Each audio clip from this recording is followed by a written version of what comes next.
আসসালামু আলাইকুম রহমতুল্লাহি বারাকাতু।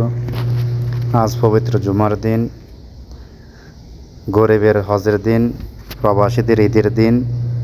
আমরা যেটা কথায় বলি আলহামদুলিল্লাহ। আজকে পায়ে হেঁটে মসজিদে যাচ্ছিলাম। আমাদের বাসার পাশে নতুন একটা মসজিদ হচ্ছে, খুবই সৌন্দর্য লোকেশন, বাইরে থেকে দেখতে খুবই সুন্দর। দিনের বেলা যেরকম সুন্দর লাগে, রাতের বেলা এর থেকে অধিক সুন্দর লাগে। তারা লাইটিংগুলো এত সুন্দর করে করছে, মাশাআল্লাহ। আসর জুমার দিন ভালো ভালো বড় বড় মসজিদগুলো নামাজ পড়তে মনের মানসিকতা আলাদা একটা মজা পাওয়া যায় মনের মধ্যে। যাওয়ার শুরুতে দেখলাম বিশাল মাঠের মধ্যে প্রচুর গাড়ি। দেখেন প্রচুর গাড়িগুলো জমানো আছে। সবাই জুমার নামাজে আসতেছে, এখন মাত্র আসতেছে, এখন অনেক টাইম বাকি নামাজের সময়। যাক, পবিত্র জুমার দিন সবার জন্য দোয়া কামনা, দেশবাসীর জন্য দোয়া কামনা করি। আল্লাহ যেন সবাইকে সুস্থ রাখে, ভালো রাখে।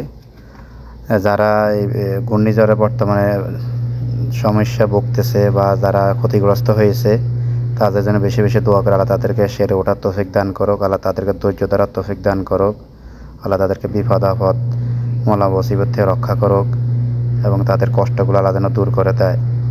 আমরা সবাই দোয়া করি তাদের জন্য। আর যারা মুসলিম ভাইয়েরা সবাই বেশি বেশি করে দোয়া করবেন আমাদের দেশবাসীর জন্য। আর যারা মুরব্বী কারাম, আমাদের দেশ থেকে অনেক মুরব্বী কারাম আপন লোকেরা দুনিয়া থেকে চলে গেছে, তা কবরবাসীর জন্য বেশি বেশি দোয়া করবেন, মুরব্বীদের জন্য দোয়া করবেন, কারণ তাদের আসলে আমরা দুনিয়া দেখতেছি। তাদের জন্য বেশি বেশি দোয়া করি, আল্লাহ যেন সবাইকে জান্নাত নসিব করে এবং কবর আযাব যেন মাফ করে দেয়। সবাই দোয়া করবেন নিজের আত্মীয় স্বজন সবার জন্য।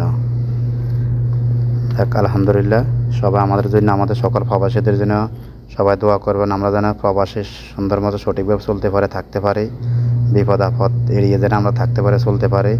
আল্লাহ যেন আমরা সবাই সৎভাবে ইনকাম করতে পারি, হালালভাবে ইনকাম করতে পারি।